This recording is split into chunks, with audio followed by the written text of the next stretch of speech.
And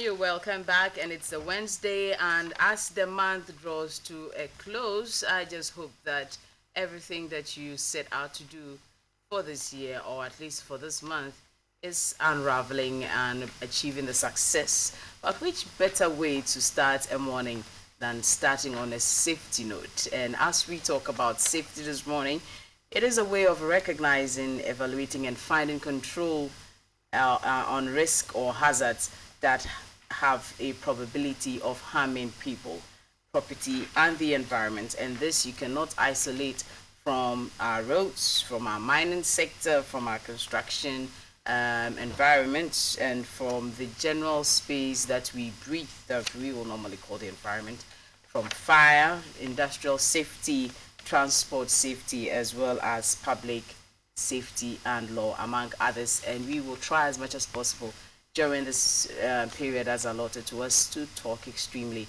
about how safe we can be. In the studio, I've been joined by safety experts who think that there is more to be done between you and I. And so to my immediate right, I've been joined by Nana Ano Amihia. He's a safety expert, and you have seen him a lot of times speaking in Zima, and especially talking about motorbike safety. Yes. Good morning, and good to have you. Good morning. On the side of the I must say you're looking so beautiful this morning. Thank you, Nana. I hope I'm safe enough. To the extreme right, I have Gabriel Edu Asari. He's also a safety expert, putting all the information out there on the World Wide Web for you to have access to it. He'll tell us his side of the story as well, and what we can do to be able to have the safety that we require. Good morning, gentlemen. Once again, welcome. Good morning. So, in our life, we've always said that insurances are there, and the ultimate safety from the God above is what we all have to always vie for and pray for our life. What exactly on earth, when we talk about safety, should we look at? Yes, Aguba. Safety, everywhere we go, wherever we are, whatever endeavor we undertake, we find that there's a lot of hazards around us. And as human beings, we tend to challenge nature. And by challenging nature, we put safety ahead of everything. Because without safety, on the roads, we will not be able to drive on the roads safely. We will not be able to go down the pits in the mines to bring out the gold. And we will not be able to go up in the air on aeroplanes. So whatever that we do, everything pivots around safety. And that is something that awareness is lacking in the system. As a country, how would you find our sense, or our safety sense, or our sense for safety, our quest, our yearn for safety? How would you want to appreciate it? Well, there are some fine institutions set up to regulate how we do things safely. But unfortunately, in this country, we tend to make big appointments and then set up fine institutions second to none if you compare them ourselves to Africa. We are tops everywhere, in every department. Yet, when it comes to enforcement and education, we are lacking. And we are lacking because there are no resources. Gabriel, will you agree that it's just the resources, or maybe the human attitude, the human nature, or even perhaps the not knowing of what to do? You have hit the nail on the head.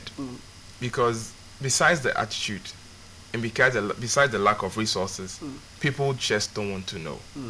And it's such a pity that the statistics show that over 50% of accidents happen within the home, and also within 200 yards of you. So you are in a car. That's within less than 200. And you are traveling on the roads. So all of these things need to be aware. People need to be aware of these things. People need to understand these things, And it's so important that we get to know. We need to find out. We need to get out there. The information is there. There's a plethora of information out there. But then also, you see, the lack of resources is the bane of Africa's issues. And so, here we are. Pointing out the immediacy of our risks when it comes to safety makes it quite horrendous. But we know here in Ghana, it was quite recently that the workplace safety inspectors, I've forgotten the exact name we call them, embarked on this activity. And it seems, even though you mentioned the homes, it seemed to be the most places where we seem to have really laxed. Whose responsibility? Let me ask this to Mala. Whose responsibility is it for us to ensure safety? And then we can list the areas and the places. Yes, the responsibility lies equally with the regulators. As I said earlier, everything is governed by institution. And these institutions really, they struggle. I don't want to, I mean, like, let me make a typical example of road safety, National Road Safety Commission. National Road Safety Commission has very fine women and highly qualified women and gentlemen manning National Road Safety Commission, making sure that they bring out strategies to make sure that our roads are safe and all that. But when you go to National Road Safety Commission, there are subventions that are given to them by government, barely pays them for the year. So what about training? What about creating public awareness, coming on TV, on radio, to disseminate the information to the people and letting them know what to do on the roads? That is where the trust of the problem lies, because they do not have the resources. The institutions, the regulate to regulate and bodies. enforce. And the whole thing about safety is about education, enforcement, and the environment. That we call the 3 E's: education, enforcement, and environment. We tend to have a bit of the education, a bit of the environment, but the enforcement, which would make people comply, is virtually not existent, because the structures that are put in place to make sure the laws and the regulations are enforced is where the problem lies. And as much as we expect the regulatory bodies to do their bit, where do we start safety measures from? Training the people who need to keep themselves safe, ensuring that we have the gadgets that will keep the people safe, or just equipping and enforcing the regulatory bodies to ensure that safety is acquired? Yeah, training is key. Training is an activity that leads to scaled behavior. But when that is lacking, I mean, somebody in the home, I mean, let me give you a classic example that we have in this country, an office development that is so nice. What do you call it? Glass, pane, windows, and all those things. It's beautiful. But then we put porcelain tiles on the compound, car park. Now, you find everywhere in Africa or in the world, you will not find a car park that is tiled with porcelain. And you know why? Because when water makes contact with porcelain and you wearing your high heel shoe, unfortunately, you don't wear high heel shoes. Not today. But a pencil type of our ladies' high heel, which has very little impact area on the floor. When you go on it, there's a little drizzle, you fall down and break your back. But how many people know that the porcelain tile elsewhere is not done, is not put on a car park, but in Ghana here, it's here. But the inspectorate, the building inspectorate of AMA, who should have make sure that that thing doesn't happen? It's happened, and it's a public safety issue. That motorcycles, couriers who go there to deliver parcels to the companies who are in that building, they do fall down all the time. If elsewhere in other jurisdiction, that we find that one person fall, the companies will be sued so much so to the hilt that quickly the landlord will do something about it. But this has gone on for about 2-3 years and nothing is being done about it. That's why we are out here to talk about issues affecting Ghana's safety. All right. Gabriel, you talked about the homes being the most affected when it comes to the most prevalent place for hazardous situations to occur, where safety is quite minimal. Where do we start? Is it just the homes? How about the offices? How about the mines? How about all the other places? Where exactly can we see are the critical areas that we have to look at when it comes to safety measures? First off, it's not just the home. Because you have, in Ghana, the most statistics we have is on road safety. And then now, every now and then, the Galamsey issue comes up and we hear about it. Every now and then, a steel company blows up in Tema and then we hear about it. So, like Nana rightly said, training. For instance, if you go on www.safetyghana.com, you will find out that there's training available in Ghana. Somebody is offering training. There's training being offered. So all you have to do is access the training, and then you will know what to do. You will know how to be safe in your industry. It doesn't matter if it's mining, if it's driving, if it is steel, if it is everywhere in your home. You will get to find out that these things are real. My dear, it is so scary that we have lost over 20,000 Ghanaians in the last decade. Over. Not to natural phenomena. Not due to natural circumstances. Over 20,000 people have died. And that's just roads. Just roads. Recently, the mines, the Galamsey issue came up.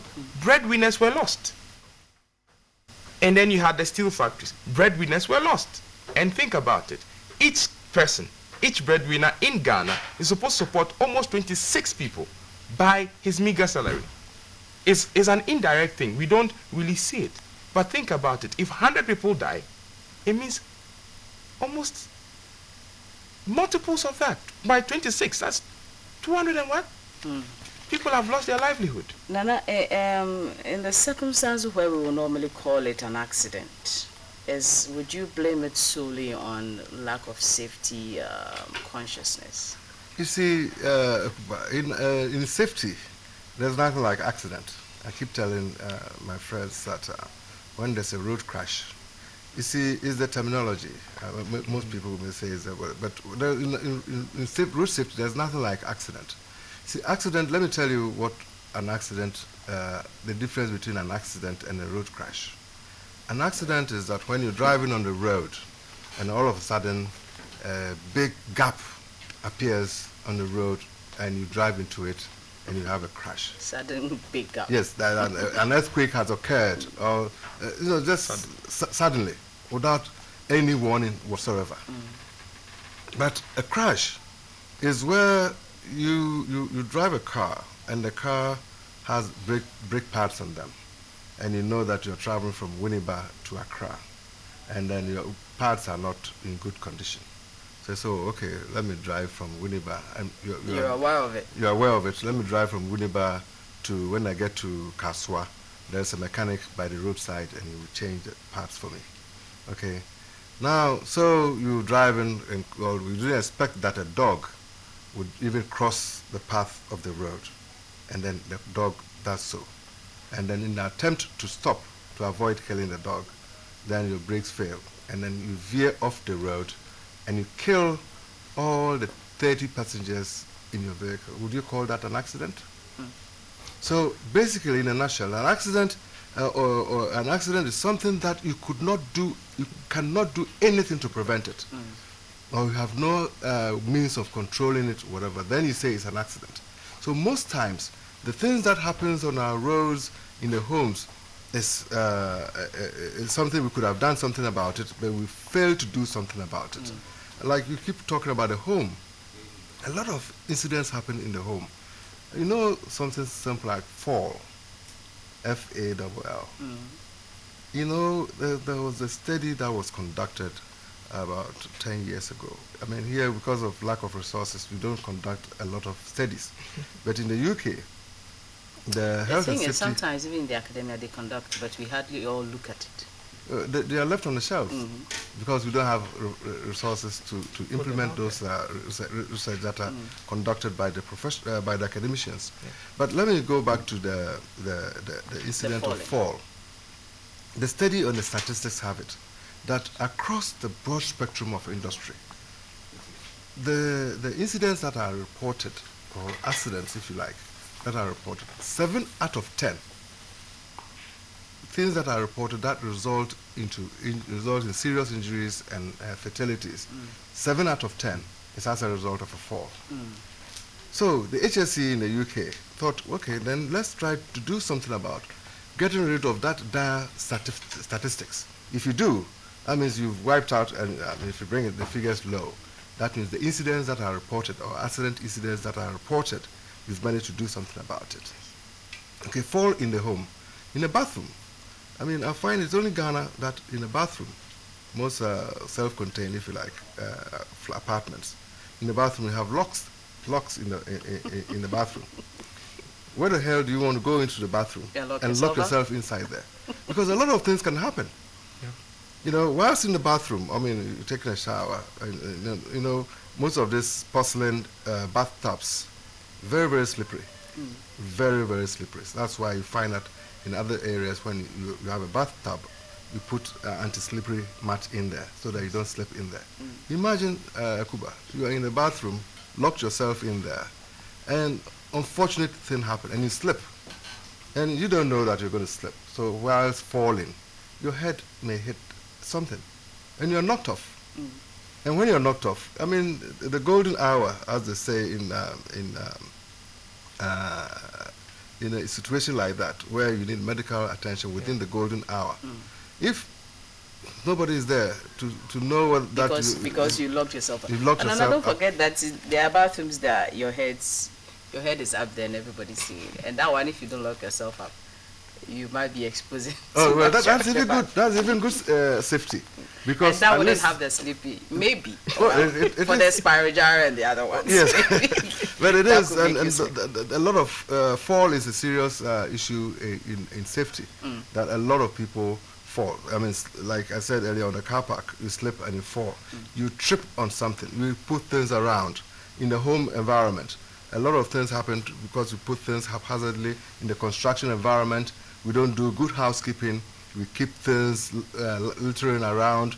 And, you know, I wonder whether we have institutions. Wouldn't we be too conscious of ourselves if every little, I mean, the fire service would tell us to hang fire extinguishers around our offices and even our homes, and they'll give us safety measures not to keep our cylinders in certain places. Yes. But if we go to the extent of monitoring some of these little things, wouldn't we be too safety conscious? Is there anything like that? Yeah, I would like for everybody to be safety conscious. You see, the little things in safety reporting, we have something we call near miss. You see, the near miss, like we call them pathogens, things that probably a little hole like this, you think, well, it's nothing. Okay, when you join another hole to it, it becomes a bigger hole. So we join a lot of holes together, then they become a big gaping hole. Then that one, it becomes dangerous. You can fall into it. Okay, so those little things that you're talking about, it doesn't matter. Let's ignore them. Those are the things that in safety they matter most, because those are the things that when you take care of them, then you're actually getting rid of hazardous, the bigger risk. So now that our time is almost up, let's hear from Gabriel. What should we be conscious about as Ghanaians? You talked about training. What should we be conscious about when we talk about ensuring safety in Ghana? Kuba, sorry, is that a name? Yeah. Yes. Okay. You hear this old saying, better safe than sorry. So it's important that we become aware of ourselves wherever we are. It doesn't matter where you are. You should be aware and think safety. Like Nana always says, think safety. People Life. who are normally like that, we say they are fearful. No, think This safety. thing might drop. This thing can do that. There's caution and fear. Caution is good. So think safety. Life has no reset button. Think safety. So it's very, very important that you think safety. Think of your safety first of all. Think of the safety of the next person next to you. That way, we will have a better society. If your home doesn't burn, mine won't burn. If the guy at work does not get injured, productivity continues. If the driver thinks of the safety of his people, the car will get fixed. If the driver thinks safety, he will pay his tolls. If the government thinks safety, our roads will get fixed. If AMA thinks safety, everyone will be fine. thank you. That's how I'll end it. But before I take your submission, I've always wondered. We always talk about car accidents and how we can prevent car crashes and how we can reduce it. You don't like the accident. No. How we can reduce it. But here is the trotro with the numerous people in it, and even those who perhaps travel longer distances, and we don't have seatbelts in the car. and we expect drivers to wear seatbelts. How about the passengers? And we know that even if everybody wore seatbelt and one person didn't wear it, it could happen that just the one person's leg could trigger a few more incidents when a crash occurs. Yes.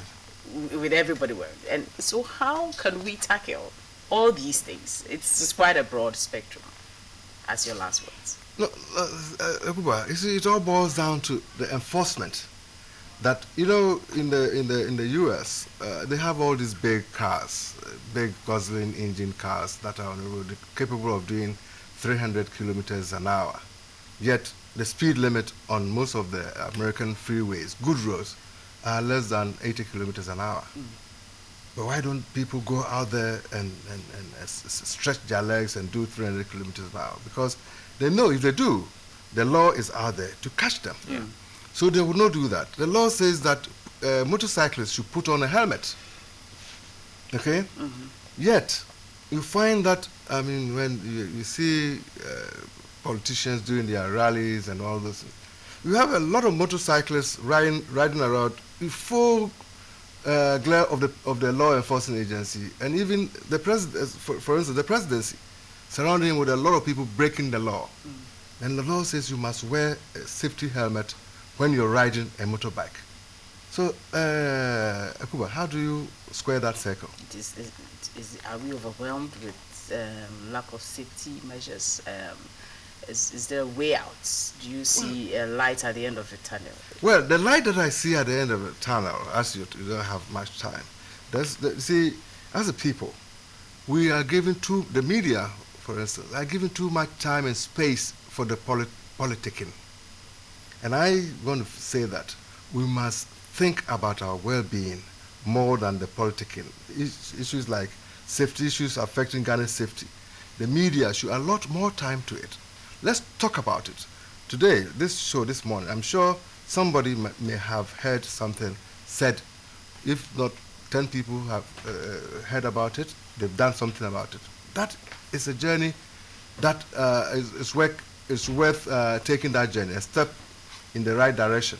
And the more we talk about safety issues, then we get the people educated, we bring awareness to them, and things that they were doing, hitherto they were doing, they will now amend their ways. So let's talk more about safety. Bring us more on this on your platform. Let's talk about issues affecting Ghana's safety more than the politics, because the politics has become too much. It's shrouding everything. It's shrouding everything, and we are not looking at our well-being as a country and how we want to move out of poverty. Everything is all about politics. Yes. So let's, the media, I appeal to the media that from now on, let's have a safety forum. I will call it a safety forum. And then let's discuss more about safety, our well-being of Let Ghana. Gabriel quickly tell us the website where we can get some of these information and tips on Ghana's safety, the ones you are putting across. Which website? www.safetyghana.com. SafetyGhana, one word. Ghana.com. And let's see how we can. We have even talked about safety in our hospitals. We haven't even talked about safety in our schools. And it looks like it is everywhere. The funny thing is that whatever will happen to you might happen to you at the place you find yourself at the point in time, which you do not know, 200 yards away, you said. And I know I was doing this motorbike safety. Yeah. It's because the most vulnerable in society, which are pedestrians, children, and motorcyclists, are not being taken care of at all. Yeah. So that's why when you find me on the Nzima program, talking about talk about motorcycle that a lot. safety and children's safety. Maybe you should include bicycles as well, because a lot of Yeah, people no, really yeah, ride no, but bicycles. funny enough, bicyclists fatalities is even higher than motorcycle fatalities in the statistics that we have. Yeah, well, it is not to scare us, it is just to make us conscious of things that maybe we have been ignorant about. It's the ignorance of the issues. It's not an excuse using it from the law. So let's all be aware of how unsafe we can be at times and take it seriously and see how we can avert some of these occurrences that come our ways. Thank you so much for championing this. We hope to find you again and talk into details, specifically area by area, Yes. as you have called for it. And then we will know how to make our lives better. The next time you pick up your ID card to go and vote, you know how to walk there. Because that's the order of the day, isn't it? It's Wednesday edition of The Breakfast Show, and we've been talking issues affecting Ghana's safety with the safety experts. And we will definitely come your way again and talk more on it. Thank you, Nana, and thank you, Gabriel. So www.SafetyGhana.com. And also, just quickly, we are doing an exhibition at La Palm Royal Hotel on Friday on safety issues affecting Ghana's safety. Okay. We are actually doing an exhibition there. So we implore all Ghanaians to go there and see what we're doing about safety. All right, you heard it for yourself. More coming up on the show. Stay with us.